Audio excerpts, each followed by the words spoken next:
Olá, namastê! Bem-vindo de volta ao canal Reforma Quântica. Meu nome é Luciana, eu sou ativista quântica e, como vocês já sabem, estudo há algum tempo essa incrível ciência que é a física quântica, a mecânica quântica, que foi trazida para nós para descortinar as verdades, as leis do universo, para a gente entender como viver melhor, como funciona todo o sistema e como nós podemos fazer uso dessa abundância de informação e conhecimento em nosso favor, em favor da nossa elevação e da nossa evolução. Bom, eu já tenho alguns vídeos aqui no canal, se você ainda não viu os outros vídeos, seria legal que você visse. E eu resolvi hoje começar uma série de vídeos onde eu vou detalhar melhor alguns conceitos da mecânica quântica, alguns conceitos da física quântica, porque eu entendo que eles são muito úteis e muito necessários para quem realmente deseja se aprofundar e entender melhor essa dinâmica. Quando eu estava começando a estudar lá atrás, há uns 3 anos atrás, eu sentia muita necessidade de criar um raciocínio lógico para eu entender as coisas. Então, tudo bem, o vácuo quântico, a mecânica quântica, o colapso da função da onda, e dupla fenda, e aquela coisa toda, aquele conteúdo extenso pra caramba que tem, né? Muito vasto, é muita coisa. E eu sentia um pouco de necessidade de alguém que me trouxesse um raciocínio lógico, uma coisa assim, linkada uma na outra para que eu entendesse melhor. Para mim ficava tudo muito solto. Então eu estou me propondo hoje a começar essa série de vídeos que eu vou gravar, falando dos conceitos, dos principais conceitos da mecânica quântica, para que você que está interessado em aprender e se aprofundar um pouco mais tenha essa linha contínua de raciocínio para poder começar a entender, tá certo? A primeira coisa, o primeiro ponto que é muito importante ser dito, o que é a física quântica? O que estudou a física quântica? Para que a física quântica existe? Então vamos lá, vamos começar do começo, né, para poder ficar fácil da gente entender. Então tudo bem. A física é uma das primeiras ciências que foram desenvolvidas e o nome física, ela vem de uma palavra grega que queria dizer natureza. Então, ou seja, a física clássica, a física lá no seu início, ela foi criada para a gente, para o homem estudar fenômenos e acontecimentos relacionados à natureza de forma geral.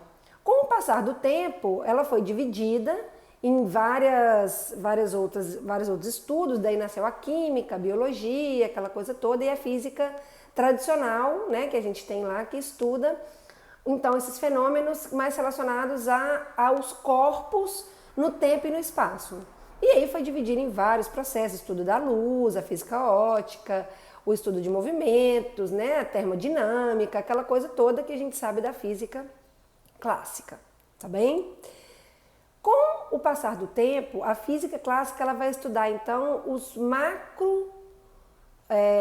macro-organismos, digamos assim, as coisas macro, as coisas grandes. A física quântica, o que foi? Foi a partir do momento que a gente começou a diminuir ali no microscópio e chegar, beleza, um corpo se comporta de tal forma dentro do espaço, dentro da linha tempo-espaço, com aceleração, blá, blá, blá, blá, blá. Só que esse corpo é feito de quê? Então esse corpo é feito de células, cada célula é feita de moléculas, cada molécula é feita de átomos. E do que é feito o átomo?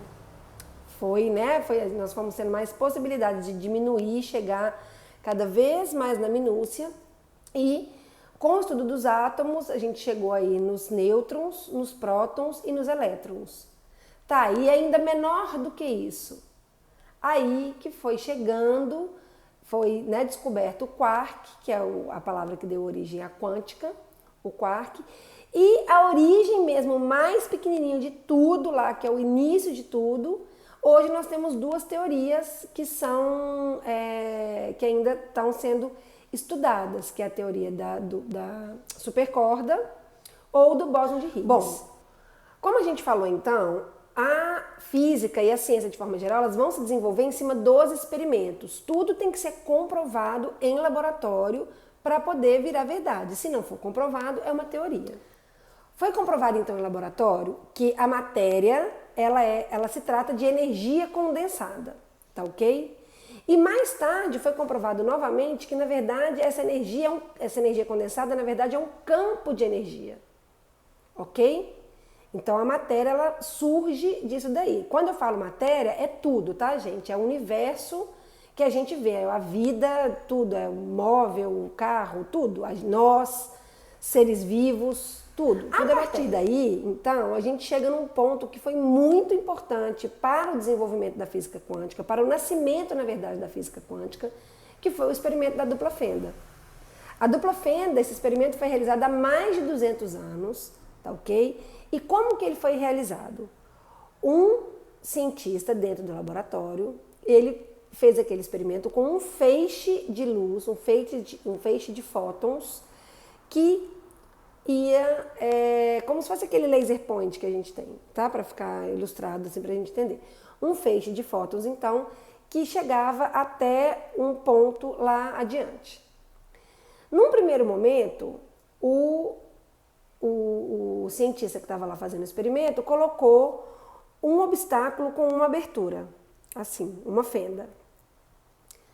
Quando ele colocou o feixe de luz, os elétrons passavam por aquele obstáculo, por aquela primeira fenda, e chegavam marcando esse aparato que tem atrás em apenas um ponto. Então você via vários pontos ali comprovando que os elétrons tinham passado, que os fótons tinham passado por ali e chegavam naquele ponto.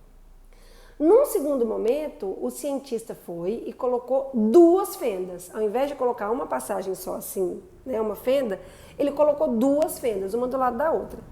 Neste momento, quando ele soltou o mesmo laser lá atrás, o que aconteceu? Os elétrons passaram pelas duas fendas. E dessa forma ficou comprovado que o elétron se comporta como onda ou como partícula. Como conclusão do experimento da dupla fenda, o que ficou então registrado? Que o elétron, ele é onda, ele está lá como onda. E ele se comporta, ele passa a se comportar como partícula a partir da presença de uma consciência observadora. Ou seja, ficou provado ali o colapso da função da onda. Ok? Que é, o elétron, ele é onda. E quando há um observador, quando há uma consciência que observa, ele passa a se comportar como partícula. Ele deixa de ser onda e passa a se comportar como partícula de acordo com a escolha daquela consciência que está observando. O elétron é onda e quando há um observador, há uma consciência, ele passa a ser partícula. Ele passa a se comportar como partícula e daí sim ele passa a ser matéria. Ele passa a ser de partícula, ele passa a energia condensada e de energia condensada ele passa a ser matéria. Então, com isso, qual é a conclusão mais adiante que os físicos chegaram? Que, na verdade, na nossa dimensão, tudo é informação. Porque não é nem onda e nem partícula de forma definitiva. É informação. Por que é informação? Porque depende da interpretação de uma consciência que observa. Depende do observador. Depende do observador colocar intenção, olhar com uma intenção, para que aquele elétron se torne energia condensada e, por fim, matéria.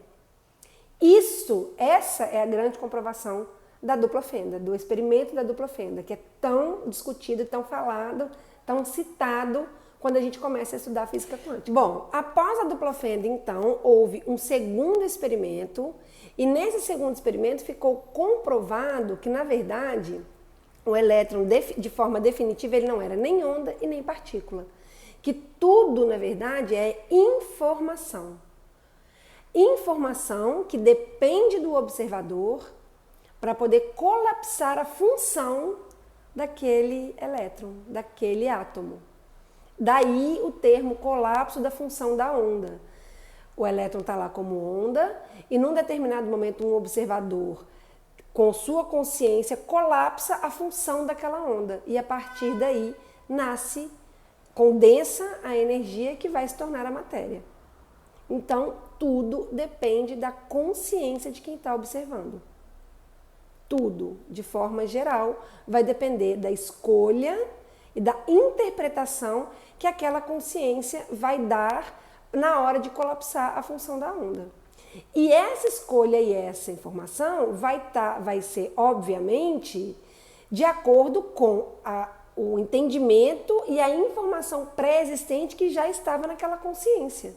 Por isso a manutenção do mundo tal então, como fica para nós na prática essa questão que a física quântica comprova nos seus experimentos.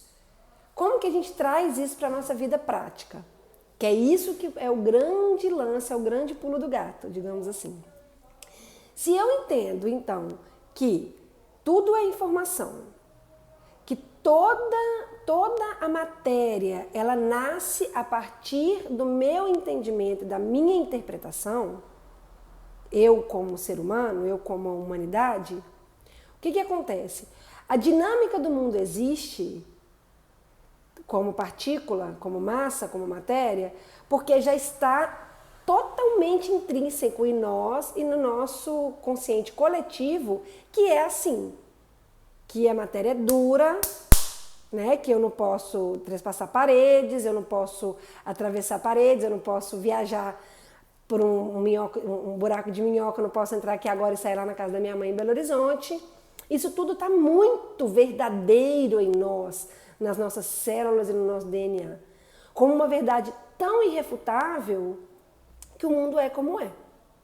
Isso é o primeiro ponto. Um segundo ponto para a gente entender como que isso impacta a nossa vida prática é, a partir do momento que eu entendo tudo isso, eu começo a trabalhar nas minhas verdades. Eu começo a trabalhar na primeira camada, digamos assim, das coisas que eu vou percebendo. Por isso que se eu enxergo as coisas com gratidão, eu vou criar gratidão. Se eu enxergo as coisas com amor, eu vou criar amor. Se eu enxergo as coisas com medo, eu vou criar medo. Por quê? O cenário todo ele vai se formar na hora, a partir da minha interpretação. Ah, mas vai ser imediatamente na hora? Não, porque nós ainda não somos co-criadores conscientes que estala o dedo e faz, como Jesus fazia, como Moisés fez, como Buda fez em determinado momento, e como tantos avatares que vieram para nós, que já eram consciências totalmente elevadas e já sabiam que a vida funcionava dessa forma. Nós ainda estamos caminhando nesse aprendizado. Então nós já criamos muita coisa, nós criamos tudo na verdade, a partir do nosso entendimento, mas agora com essa intenção a gente vai começar a fazer, com esse entendimento a gente vai começar a fazer aquilo com intenção real, porque eu já sei que é assim que é. Ok? Então assim nós fechamos esse primeiro vídeo da série que nós vamos gravar Entendendo a Mecânica Quântica. Um beijo, muito obrigada por estar sempre aqui comigo, eu estou muito feliz com essa oportunidade que eu tive de criar essa realidade para mim, onde eu gravo os vídeos, dividindo com vocês os conhecimentos que mudaram a minha vida. Muito obrigada, namastê e até o próximo.